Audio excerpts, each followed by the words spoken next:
Lepo pozdravljeni v Mestni knjižnici v Ljubljani. Tokrat je z nami Renata Salecl, slovenska filozofinja, ki predava tudi v Londonu in v New Yorku. Je kolumnistka in avtorica številnih knjig, najnovejše Človek človeku virus, o kateri se bova danes zdajle pogovarjali. Lep dober večer, pozdravljeni. Kako ste? Mislim, da tako kot večina, pandemsko utrujena, bom rekla, imam že kar dosti tega.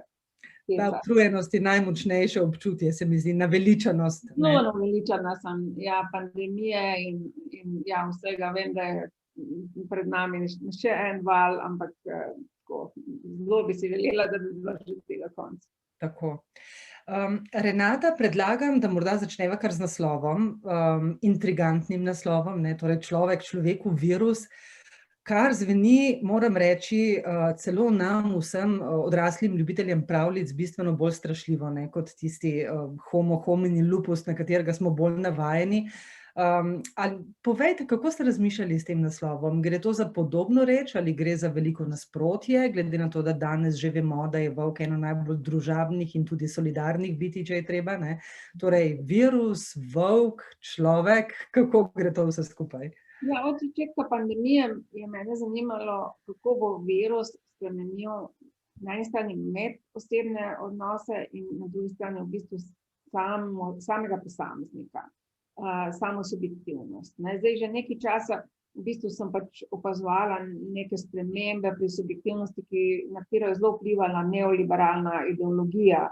To, da si bil ves čas naslovljen, da je vse v tvojih rokah, da lahko življenje oblikuješ, kako želiš, pač to, kar sem recimo opisovala v knjigi Tiranija izbire. Potem sem pa začela se nekako ukvarjati v zadnjih letih v bistvu pač z neko to logiko zanikanja, idejo, da pravzaprav, čeprav živimo v družbi, kjer je toliko informacij, toliko tudi vsaj ideja, da lahko pridemo do znanja, recimo je znanje vse bolj omejeno. In potem se mi zgodi virus, se vsem nam zgodi virus in naenkrat ugotovim, da se je v bistvu vse na nek način na novo postavljalo. Recimo tudi glede vedenja, vse bolj slišimo, kako pač nekaj ne vemo, kar je v bistvu zelo dobro, ker v znanosti več čas poudarjamo, da se je treba stvari prej spraševati, pogledati z drugih zornih kotov in tako naprej. In zdaj v bistvu živimo v eni taki permanentni situaciji, kjer pač tiste avtoritete, v katere recimo še največ zaupamo, poudarjajo mnogokrat, da ne vejo, recimo znanstveniki bojo rekli, zdaj pa tega pa še ne vemo. Res v tem virusu kar naprej se nekaj odpira, kar ne vemo, zdaj v cepivih recimo tudi. In ta virus je dejansko začel spreminjati naše odnose, zato sem dala ta naslov Človek človeku virus, še posebej v prvem valu smo imeli res takšne situacije, kjer so ljudje nadzorovali drug drugega, uvajali drug drugega, potem imeli občutek, da drugi uživajo, oni pa ne. Spomnimo se, da je celo vlada uvedla policijsko uro pa omejevanje recimo na občine, to prvo omejanje na občine na podlagi nekih filmskih posnetkov ljudi, ki se sprehajajo ob jezeru pa na morju. In jaz sem se takrat vprašala, ali ne živimo v družbi res nadzorovanja, kjer bi lahko te naši droni ali pa kjerkoli nadzorovalne kamere že uporabljeno prešteli, koliko ljudi pa res tukaj se kuži drug drugega, ali je to res toliko nevarno, če se ljudje sprehajajo ob jezeru, ampak ne. Ves čas so se na televizijah vrteli isti posnetki, ali pa smo imeli v časopisih iste posnetki parih pač ljudi, ki so se sprehajali. Seveda so se ljudje sprehajali, ampak ne vem, če je šlo za neke take masovke in tudi kakor vemo zdaj, da je virus predvsem vezan na aerosole in da jih je odzunaj zelo, zelo malo, najbrž to sprehajanje ni tako zelo pomagalo k širjenju pandemije. No, skratka, družbeni odnosi so začeli se spreminjati in tudi odnos naš sam do nas samih. V bistvu vidimo res porast raznih težav, tesnobe, potem raznih psihičnih bolezni. Tako da v bistvu ta naslednja pandemija, mnogi psihologi opozarjajo, bo res pandemija raznih problemov, ki jih imajo ljudje s svojim mentalnim zdravjem. Kako pa opažate to razliko med recimo med dojemanjem učinkov pandemije v prvem valu, ko smo bili še kar nekako tako optimistično vznemirjeni, da je to sicer, mislim, da se nam je zgodila velika katastrofa, ampak da ta katastrofa lahko prinese in pomeni tudi nek prelom, ker zdaj bomo tako pametni, vse bomo premislili, razumeli bomo, kaj počnemo narobe v odnosu eden do drugega, v odnosu do družbe, do okolja in tako dalje. Potem smo pa videli že poleti in zgodaj jeseni, ko se je situacija z virusom nekoliko omilila, da smo zelo hitro zdrsnili nazaj v stare vzorce in recimo v tem drugem delu epidemije, v drugem valu, pa v bistvu teh opozoril in spodbud k temu, da bodimo boljši, razmislimo o tem, kako želimo živeti v prihodnosti, je zelo, zelo malo. Ja, to imate absolutno prav in to je res zgodilo, da smo zelo hitro to idejo, da nam lahko virus v bistvu odpre neka vrata v premišljanje, kam gremo kot družba, da so se v bistvu ta vrata zelo hitro zaprla.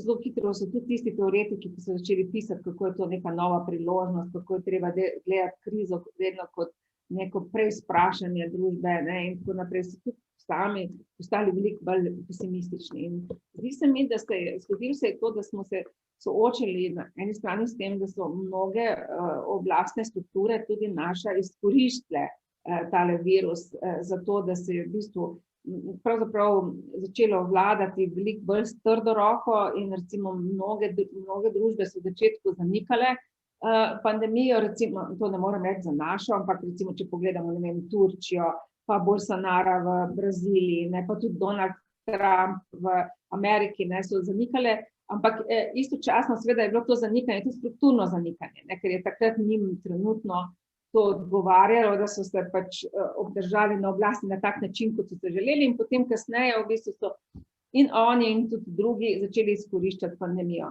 za svoje oblastne in ekonomske interese. In se mi zdi, da je bil to tak tisti hladen tuš, ki je zelo pripomogel k temu, da se je sam diskurs tega optimističnega premisleka družbe zelo hitro nehal. Se mi zdi, da smo še kar vpeti, tudi pri nas in tudi drugod, v to, da gre za to, da se pravzaprav ukvarjamo z eno spremembo oblastnih struktur. Namreč oblastne strukture so dobile zelo veliko moč, ne, in ekonomsko moč, komu dati pomoč, komu ne, in seveda tudi moč preko omejevanja gibanja, ne, zato v bistvu se mnogi seveda sprašujejo, kdaj se bo recimo nekateri ukrepi pravzaprav sploh nehali, ne, pri nas je policijska ura že kar vleče in nič ne vemo, kakšne učinke naj bi to recimo imeli, ampak seveda je pa to kar v korist oblasti pri nadzorovanju ljudi in seveda recimo prepovedovanja demonstracij, kjer spet potekajo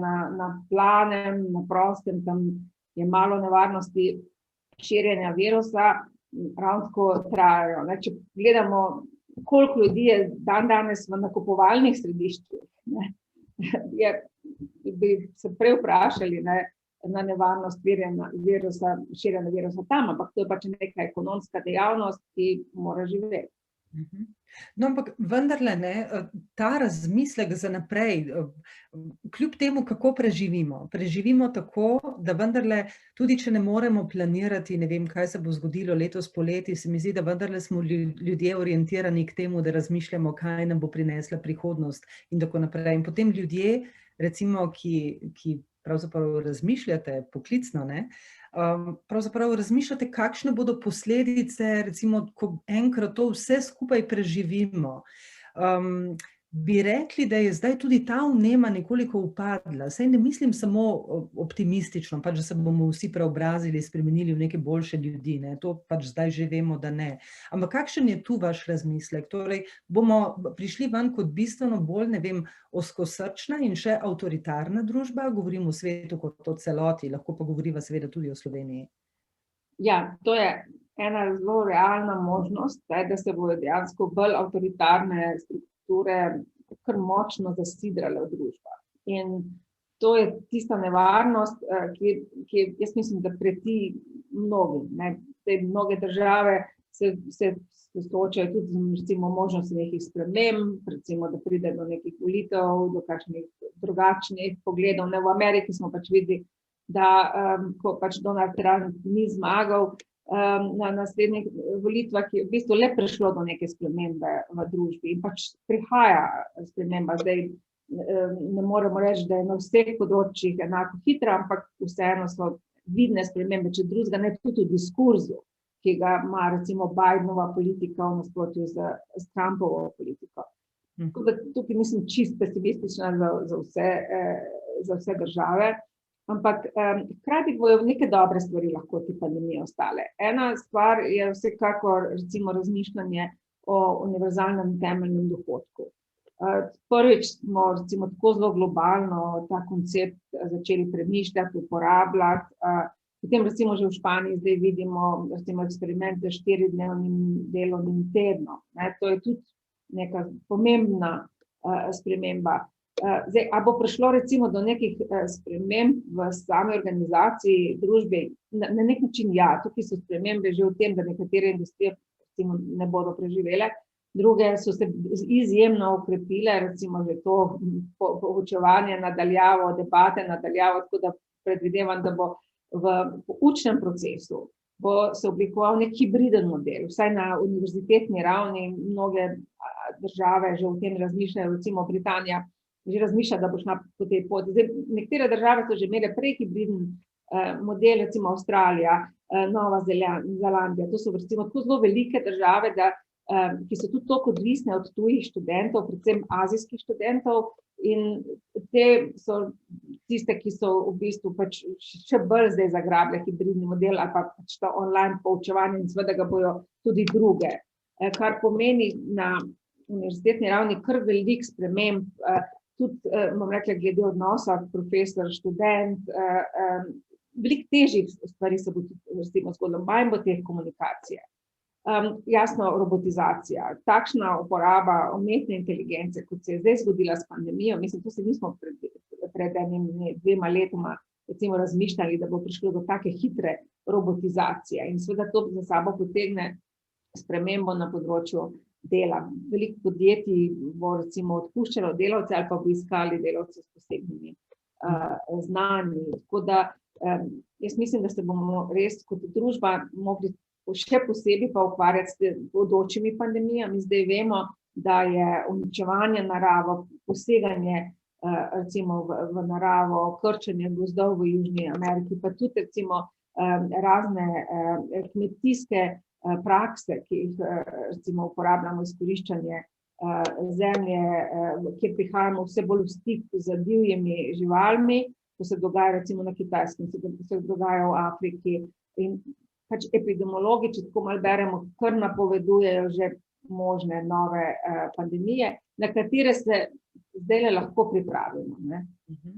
Gre za globalne spremembe, ki zadevajo ekološka vprašanja, organizacije dela, vprašanja izkoriščanja narave, kapitalizma, ki ga živimo, in seveda tudi čist tehnične priprave družb za pandemijo. In tukaj so bogate države pogrnile že s to pandemijo. Saj vemo, da je recimo Amerika že kar nekaj let pred to pandemijo vedela, da se morajo bolje pripraviti na pandemijo. Še Obamova administracija je poskušala recimo nekako izboljšati nekatere študije vezane na pandemije. In vemo tudi seveda, da se nevarnost bo zgodila tudi zato, ker še vedno glede cepljenja nismo našli nekega načina, recimo, da bi se lahko revnim državam omogočilo hitro cepljenje ali pa dostop do poceni cepiv ali pa proizvajanje cepiv, kar pa vemo, da je ključna stvar, če hočemo preprečevati pandemijo. To in bodoče, če nimamo v bistvu večine prebivalstva na svetu precepljenega, potem nam nič ne pomaga, če so bogate države cepljene. Toliko problemov oziroma, kot bi rekli politiki, izzivov, pravzaprav. No, to ste prej rekli, torej spremenjen način šolanja, sestakovanja, veliko dela bo odslej verjetno potekalo od doma. Tu pa, kot pišete v vaši knjigi, seveda je še daleč od tega, da bi bili vsi v istem čolnu, ne? Tako kot na začetku se nam je zdelo, da vsi smo zdaj enaki v teh težavah, seveda ni res, ne? Nekateri sedimo doma, ne vem, v svojih študijskih sobah, nekdo sedi doma v nekem, ne vem, človeka nevrednem, vlažnem, kletnem stanovanju, nekateri otroci nimajo računalnikov in tako naprej. Te socialne razlike so res tako izpostavljene, ne? Temu ste namenili kar en lep del vaše knjige. Zanima, kako pa gledate na situacijo v Sloveniji? Se vam zdi, da so tu stvari, da so vendarle neke pristojne organizacije dovolj hitro priskočile na pomoč, se angažirale pri tem, da bi recimo predvsem otrokom pomagali? Ne, mislim, da recimo pri nas, kar zadeva otroke, mislim, da bilo res slabo poskrbljeno. Tudi to, da so bili toliko časa šolanje nadaljavo, da se ministrstvo recimo za šolstvo ni organiziralo v prejšnjo poletje, pa pripravilo recimo na drugi val, potem, da bi omogočili šolam uporabljati bolj neke alternativne oblike poučevanja. Dolgo časa je bilo toplo, ne, v jeseni. Lahko bi imeli poučevanje v parku, v telovadnicah. Jaz mislim, da je ta kreativnost glede otrok res zmanjkala. Nimam občutka, da se je karkoli v bistvu tudi spremenilo zdaj, da bi se v bistvu že pripravili na možne nove vale ali pa da bi bil bolj kreativni za bodoče pandemije, recimo, ko prihajamo. Tako da otroci so in mladi so ena zelo velika žrtev te pandemije, na katero velikokrat pozabljamo. Tudi samski, ne. Mi govorimo o družinah, ki so res preobremenjene, ampak recimo samski so pa enako šli skozi zelo težke čase, izolacije, osamljenosti, depresije in tako naprej. Zdaj, v Veliki Britaniji so za samske poskušali organizirati tako, da si recimo samska oseba zbere enega ali pa eno družino ali pa kaj so neko manjšo skupinico, recimo, ki živi skupaj, kot nek svoj balonček. Da se, recimo, ko so imeli precej stroge ukrepe glede obiskov na domu, ki so bili prepovedani, razen če si bil z nekom v nekem balončku. No, ampak sicer o tem, da smo vsi v istem čolnu, kje se je po vaše to sicer najbolj pokazalo, da seveda še zdaleč nismo vsi v istem čolnu? Ja, seveda, prvič smo zelo hitro lahko opazili, da nekatera dela potekajo, recimo trgovke, čistilci in vsi ti servisi, smo imeli kot nekaj samoumevnega, da to poteka. To so pač ljudje, ki se niso mogli izolirati, ki so se veliko bolj in se še veliko bolj izpostavljajo virusom. Recimo v trgovskih središčih ena ključnih stvari bi bila zdaj precepiti trgovce, ki so dnevno v stiku z ogromnim številom ljudi.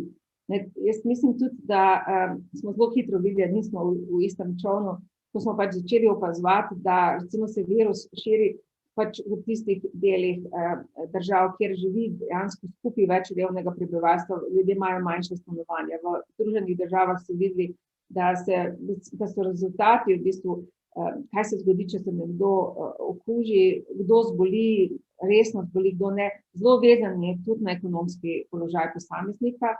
Mnogi v revnih predelih so bolj obremenjeni z boleznimi, recimo kot je diabetes, srčno-žilne bolezni, ki pač vse slabo vplivajo na potek bolezni COVID-19. No, v knjigi omenjate tudi kamerunskega filozofa Achilla Mbembeja, ki ga tudi vi osebno poznate. Torej, on govori o neoliberalizmu. Kaj to pravzaprav pomeni? Ja, on izhaja iz teze, da je neoliberalizem v bistvu ideologija, ki temelji na žrtvovanju. Tisti, ki so na margini, so zelo hitro žrtvovani. Je ideologija, ki temelji na uspehu, da ideji uspeha. Zmagovalec dobi vse.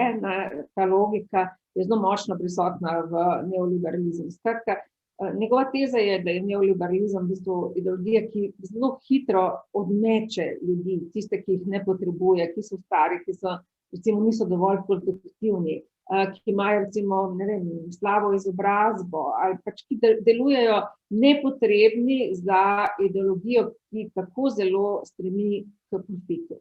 In Mbembe je v bistvu pač to svojo tezo, ki je že bila razvita v parih njegovih knjigah, ena od zadnjih knjig, ki ima naslov Brutalizma, govori o tej brutalnosti, krutosti neoliberalizma, je pač v bistvu videl pravzaprav pandemijo kot nadaljevanje te krutosti. In res je pandemija zelo ena kruta stvar, vidimo, res dejansko se je že od začetka tehtalo, katero življenje je bolj vredno, katero je manj. Že znotraj medicine smo videli pač recimo razprave, koga reševati, koga ne. In ta ideologija pač se je zelo pokazala tudi v tem, kateri rituali so bili dovoljeni in kateri so prepovedani. Mbembe poudarja recimo, da je zelo grozno, da so prepovedani pogrebi. Spet gre za nek ritual na zraku in gre za nek zelo pomemben skupnostni ritual, kjer se skupnost pač poslavlja in v bistvu brez pogrebov je žalovanje zelo veliko težje za tiste, ki so izgubili nekoga njim dragega. No, zanima me, kako gledate prav zdaj, ko ste to omenili, v bistvu na ta aktualni slovenski odnos do umrlih. Zadnjič smo videli, torej skoraj po letu dni, kako se jim je na Žalah poklonil državni vrh. Vemo, da je več kot 4000 ljudi je umrlo za posledicami korone, ampak po letu dni je bila to v bistvu prva taka priložnost. Zadnjič mi je znanka, Američanka, ki živi v Sloveniji, dejala, da Slovenci sploh ne znamo žalovati, da se o umrlih zelo malo piše, da smo to sprejeli, kot bi pravzaprav želeli, da gre vse skupaj čim prej mimo nas. A vi tudi opažate morda kaj podobnega? Ja, absolutno, jaz se zelo strinjam s to tezo. Recimo že v pandemiji New York Times je enkrat objavil naslovnico slik oseb, ki so umrle zaradi novega koronavirusa. Prav tako so redno pisali o anonimnih ljudeh, o ljudeh, ki niso znani, ki so umrli za COVID-19, kdo so bili, neke njihove zgodbe, utrinke iz njihovega življenja. Tako, recimo, še posebej v prvem valu je imel New York Times prav eno posebno rubriko, kjer je obeležil umrle. In meni se zdelo to zelo lepo. Pri nas, recimo, sploh nismo nikoli dobili nekega seznama imen vseh teh več kot 4000 ljudi, ki so umrli pri nas zaradi te bolezni. In mislim, da je to za družbo kot celoto in za posameznike, ki so izgubili ljudi, zelo težko. In jaz mislim, da smo še vedno družba, ki smrt na nek način zanikamo, kjer se tudi zelo malo pogovarjamo o neki dostojni smrti, tudi zelo, recimo, nekaj bolečega je, da se pogovarjamo recimo o pomoči pri umiranju, celo, ne vem, razprave o paliativi ali pa recimo hospisu so potisnjene pri nas na margino. Recimo, mi imamo en sam hospis, pa zelo težko, navadno finančno živi, vem pa, da recimo v drugih državah je to nekaj zelo dobro organizirano, vse v tistih bogatih. Da ne govorim o pomoči umirajočim na domu, to, da ne rabijo recimo umreti v inštitucijah. Ja. Tu zdaj je bil seveda tudi za mnoge ljudi prežalostna preizkušnja, ker so jim seveda njihovi domači umirali v bolnicah in v domovih za ostarele, sploh niso mogli do njih. To je verjetno neka stvar, s katero se bomo kot družba zagotovo še morali spopasti, sami pri sebi. Kaj se nam je pravzaprav na to temo zgodilo? Ja, in spet tukaj so nekatere države bile dosti inventivne. Prijateljica psihoanalitičarka je v New Yorku delala kot volonterka, ki je pomagala umirajočim in njihovim družinam. Oblečena je bila v vso zaščitno opremo in je delala v bistvu v bolnici, tako da je bila z umirajočimi, da je v bistvu tudi umirajočim mnogokrat po recimo telefonu ali pa tablici omogočila stik z družino, da je bila potem v bistvu tudi z družino na nek način stiku z njimi pomoč. To je bilo volontersko delo. Mislim, tukaj recimo so bolnice pozvale volonterje, da delajo to in so podprle recimo takšne dejavnosti. Seveda, mislim, to, da ne moreš biti z umirajočim, je izjemno boleče za tistega, ki umira in za družino ravno tako. In mislim, da tudi bi se dalo ravno tako nekaj dati, ljudem omogočiti, da so v zaščitnih oblekah. Seveda v manjših številu, ampak da le ohranijo nek stik z umirajočim. Da je nekaj tiste človeškosti, ne? Absolutno. Ker recimo, če človek polista vašo knjigo, ne, in potem pomisli, s čim se pravzaprav zdaj ukvarjamo v tem času virusa, ne. Pri vas so vsa ta področja zelo, ne vem, lepo navedena, ne.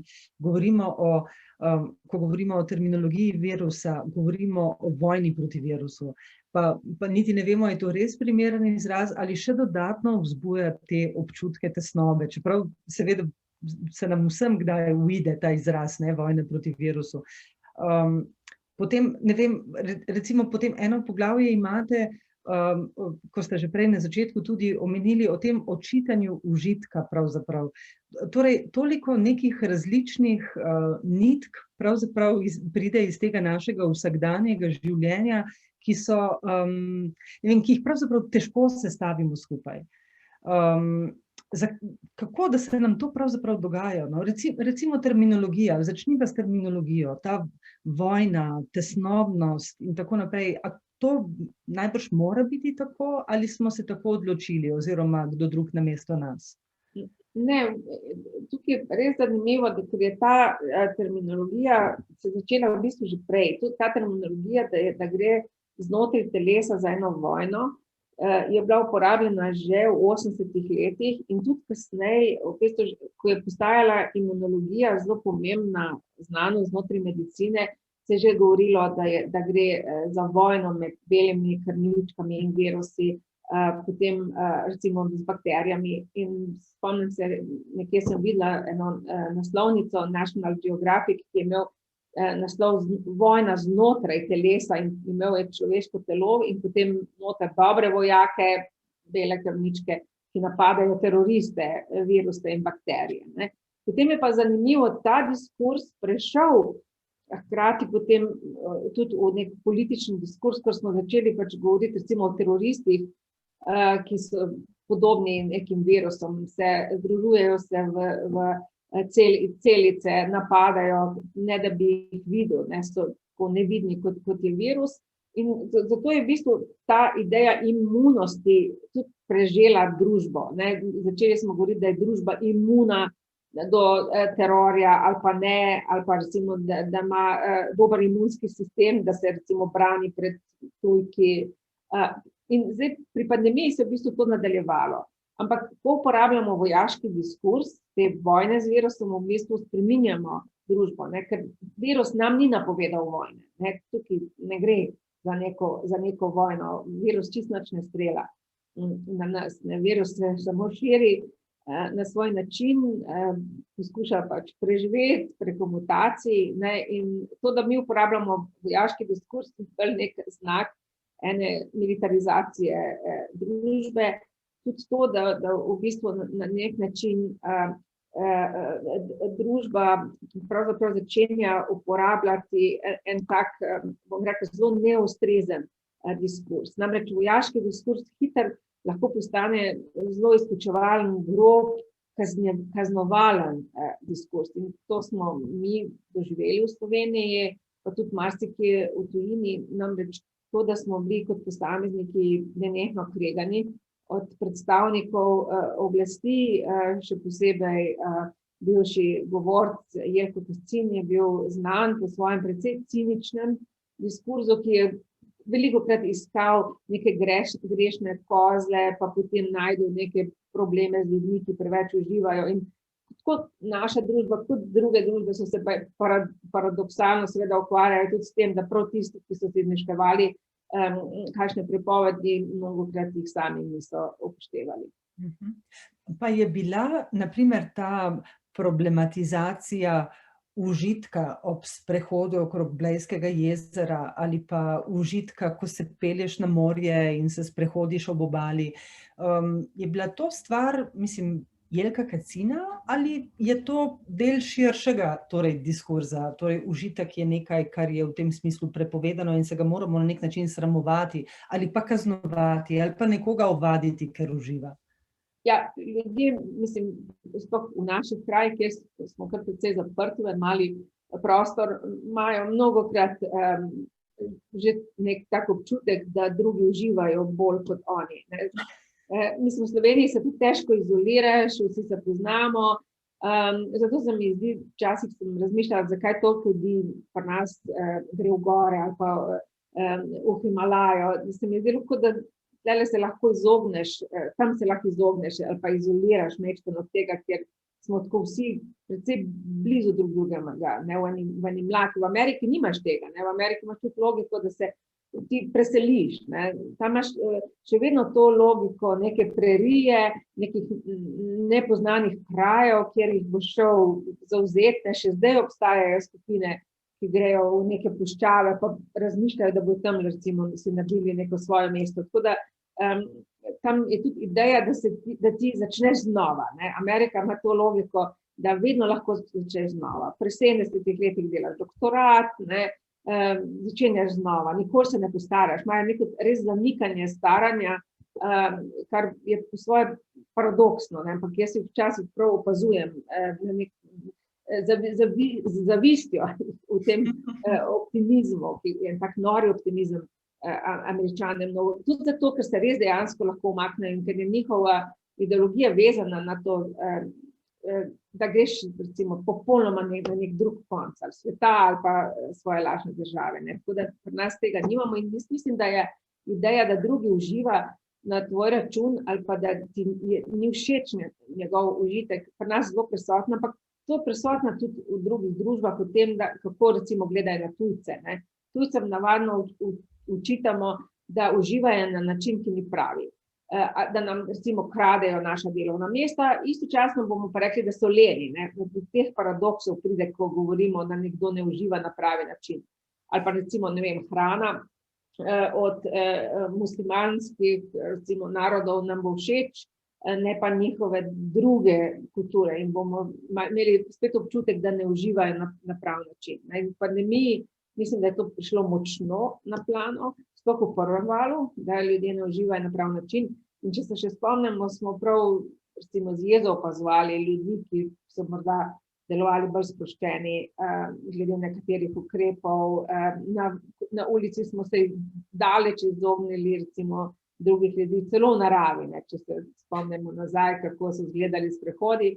Pa tudi nismo se gledali v oči, ne, to je to zelo zanimivo, kar nekako smo gledali v tla ali pa proč, ne, kot da se v bistvu nismo želeli srečati z drugimi, ki nas na nek način lahko ogrožajo ali pa mi lahko ogrožamo. Zdaj se nam dogaja, zdaj recimo se že spogledamo oziroma pravzaprav v pogledu iščeš nek znak, da te človek s vso tisto masko in z vsem, kar imamo na sebi, da te pravzaprav prepozna, ne. Se mi zdi, absolutno, ampak se je pa tudi vedenje o virusu spremenilo, ne. Veliko več vemo o nevarnosti aerosolov, več vemo, kako pomembno je zračenje, biti na odprtem, ne. Na žalost recimo v šolah tega niso še dovolj zavzeli, zato bi lahko imeli veliko prej šolanje v šolah, če bi recimo dobro zračili, kar naprej recimo zračili sobe, ljudje bi bili otroci bili pač malo bolj oblečeni. Ja. No, prej, ko ste ravno govorili torej o užitek hrane, kaj vse je bilo problematizirano ali pa morda še vedno je, ne. Se spomnite, takrat na začetku prvega vala, ne vem, smo vsi doma pekli kruh, vsi smo poskrbeli, da so bile, ne vem, sadili smo rože, potem, ko se je dalo na vrtu kaj delati, smo hitro, ne vem, sadili, samo da je bilo neko življenje okrog nas. In potem tisti kruh kot simbol nečesa, da vendarle nas čaka nekaj boljšega, ne. Zdaj pa tega ni več. Bom čisto osebno rekla, jaz sem vsega tega naveličana. Mislim, kakšen kruh, kakšno kuhanje a lahko gremo normalno v službo in delamo normalno stvari. Ja, mislim, da res je to spremenilo in mogoče smo prvi val tudi malo bolj izkoristiti za kakšno takšno ukvarjanje ali z našimi člani v družine, da smo se recimo otrokom malo bolj posvetili. Ali pa, ja, tudi to, da smo neke stvari, ki jih nikoli nismo prej počeli, čivanje, ali pa, ne vem, ustvarjanje, pisanje knjig. No, rekli ste šivanje. Sem napisala v prvem valu knjigo, tako da v drugem valu. No, kaj pa v drugem valu? Ali v drugem valu zdaj tudi kaj pišete? Ja, pišem, samo ne vem, če se bom htela še to zelo ukvarjati s pandemijo. Mislim, da se nekako te tematike tudi malo sam preobiješ, ne? Čeprav jaz mislim, da vsekakor je pomembno, da jo analiziramo še naprej, ampak jaz se bom bolj lotila samih bolj strukturnih analiz neoliberalne družbe in te spremembe subjektivnosti. Pravzaprav zanima me, zakaj ljudje tako zelo trpijo psihično, kako je to povezano z ideologijo, s to ideologijo, s katero res že dolgo živimo. Ideologijo, da vse je v tvojih rokah, moraš biti srečen, tvoji otroci morajo biti srečni, produktivni in tako naprej. Do katerih sprememb prihaja pri posamezniku. Spomnim se, ne vem, 2-3 leta nazaj, ko sem bila en čas v Čilu, in so mi tam kolegi sociologi in psihoanalitiki pravili, kako v tej državi so popolnoma ponotranjili ljudje neoliberalno ideologijo. Moramo se zavedati, da je Čile res jo uvedel eden prvih, ker je Pinochejev režim vzel v bistvu povabo nazaj iz Amerike, tako imenovane Chicago Boys, ekonomiste, ki so se tam nekako šolali v neoliberalni ideologiji. In recimo v Čilu bo tudi najbolj reven človek imel občutek, da on nekaj narobe dela, da ni recimo bogatejši.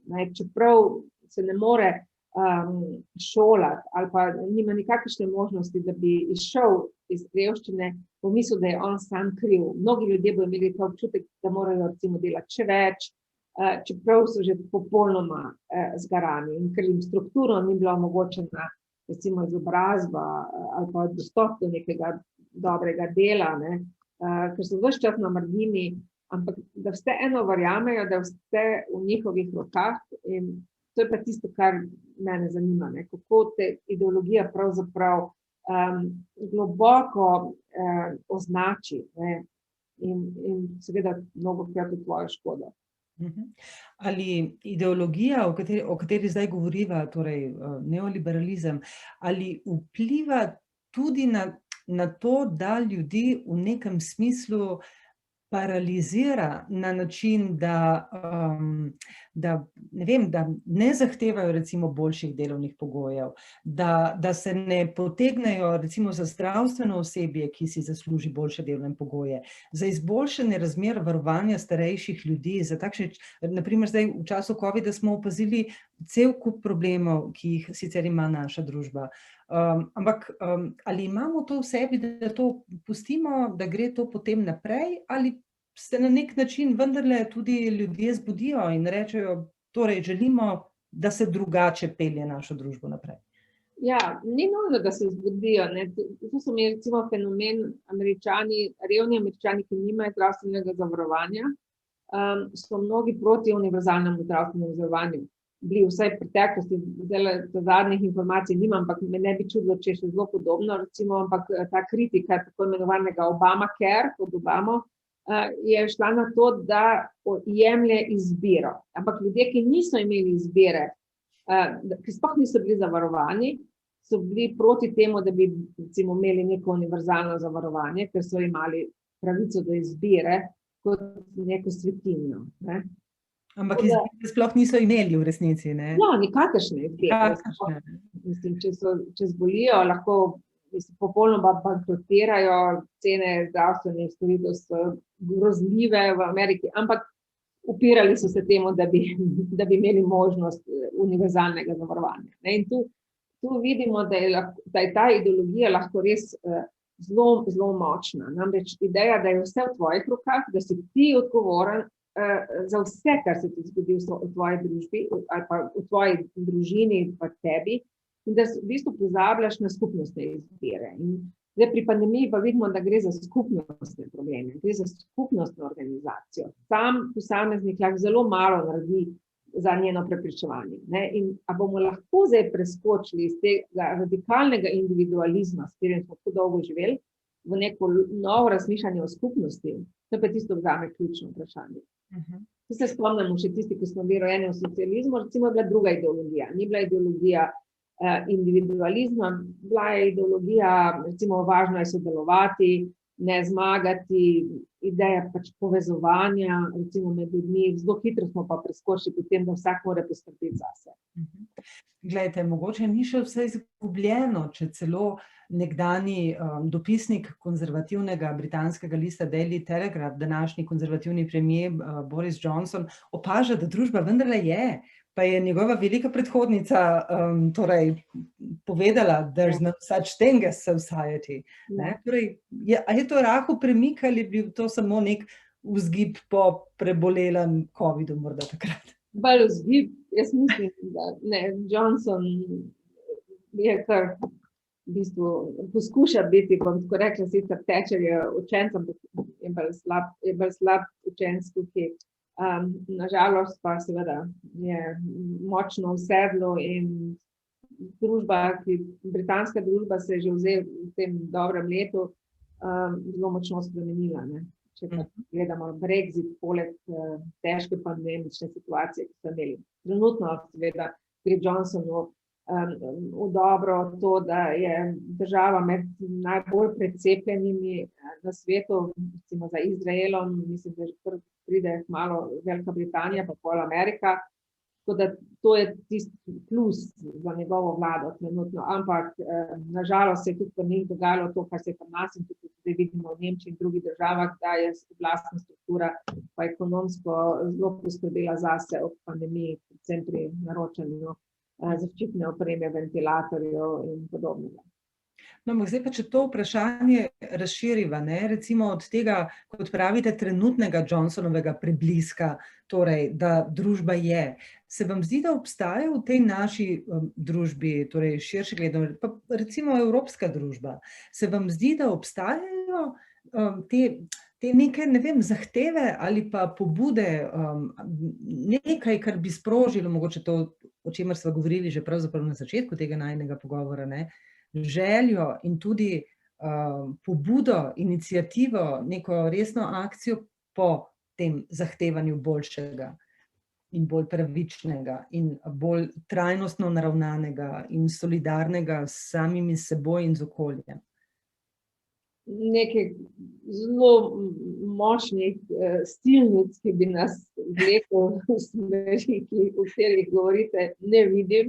Ne, dajte nam malo upati. Ja, vidim pa, absolutno, lepo je, da bo recimo paket pomoči vezan na trajnostni razvoj, na zelene, na ekološke teme, tako da tukaj vidim recimo eno pozitivno smer.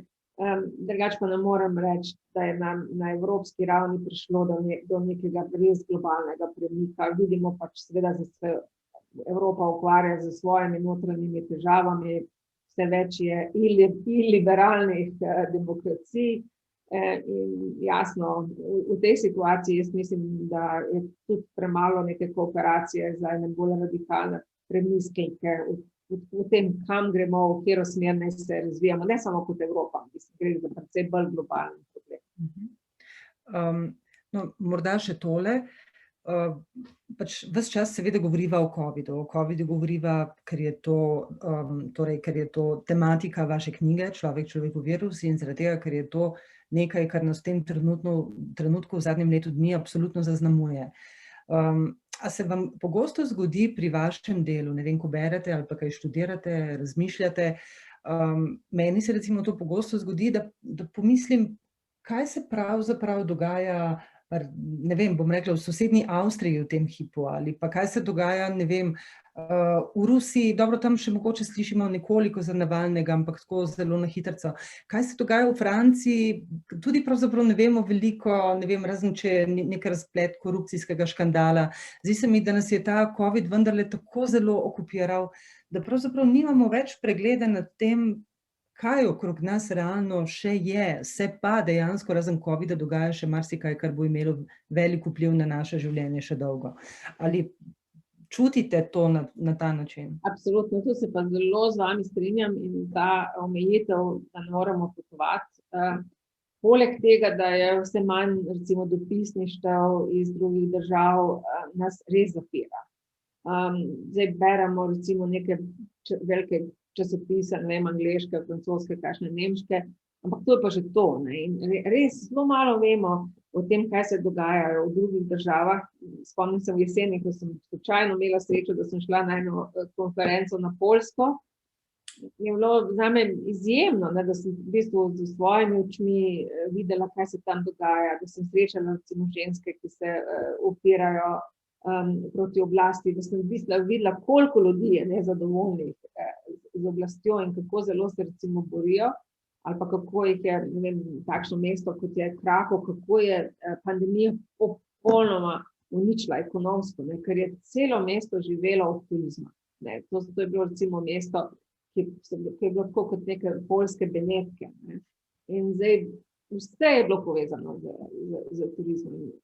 Pa tudi veliko univerz, ki je spet so bile vezane na tuje študente. Ne. In ko pride pandemija in ko se pravzaprav vse zaustavi, ne, ko je več kot polovica ljudi brez dela, pride do zelo, zelo velikih sprememb, že v enem mestu. Profesorica Renata Selecelj, vas lahko za konec vprašam nekaj bolj osebnega. Namreč, ko sva pred nekaj leti nazaj sodelovali pri nekem podobnem projektu, pri televizijskem intervjuju, sem vas vprašala, kaj vsak dan berete. In če se prav spomnim, ste takrat rekli, da vsak dan preberete Financial Times, New York Times, da imate naročnino za New Yorkerja in vaš sin je imel takrat naročilo za Atlantic. In potem sem si jaz tako hitro tudi naročila Atlantic. In zdaj me zanima, kaj pa zdaj berete? Ja, vse to, kar ste našteli, tle pa sem dodala še Haaretz, izraelski časopis, ki je res dober. Je res dober. Ja. Dolgo je bil zastonj, ampak zdaj že nekaj let zaračunava. Nažalost, ja. Pa Economist ima moj sin, zdaj pa prek njega berem Economista in pa poskušam še kaj od Francozov, Le Monde pa Libération, pa če mi recimo kdo kaj pošle, kakšen članek iz tistega področja. Drugače pa, ja, pa seveda tudi Guardian, v bistvu dnevno pogledam. Ampak to je to, zdaj mogoče bi bilo res dobro še razširiti majčkeno tole listo, ampak že s tem nekako mislim, da zelo veliko časa porabim, da se kolikor se da informiram. Pri Financial Times moram pa še posebej poudariti, da je pri njih pa izjemna njihova sobotna sekcija, kjer imaš res fantastične in ocene knjig, teatrskih predstav, kjer so zdaj, če se še kje objavljajo, ampak od filmov, potovanj in tako naprej, tako da recimo tisto mi je eno tako veselje poleg slovenskih sobotnih časopisov. No, tako seveda. Dan ima vendarle samo 24 ur, ne. To je naša velika težava. Profesorica Selecelj, najlepša hvala za ta izredno prijeten in izredno poučen pogovor. Veliko ste mi dali misliti, upam, sem prepričana tudi najinim poslušalcem. Trenutno pravzaprav kakih posebnih vprašanj nimamo, kar bom razumela kot kompliment sebi, ker sem očitno vprašala kar veliko. Tako da se vam bom, Renata, lepo zahvalila in upam, da bomo kmalu spet imeli kako priložnost, če ne prej, ko bo vaša nova knjiga, ki jo absolutno želim med prvimi prebrati. Hvala lepa, hvala. Hvala lepa in srečno seveda, veliko zdravja. Hvala vam tudi. Nasvidenje. Nasvidenje.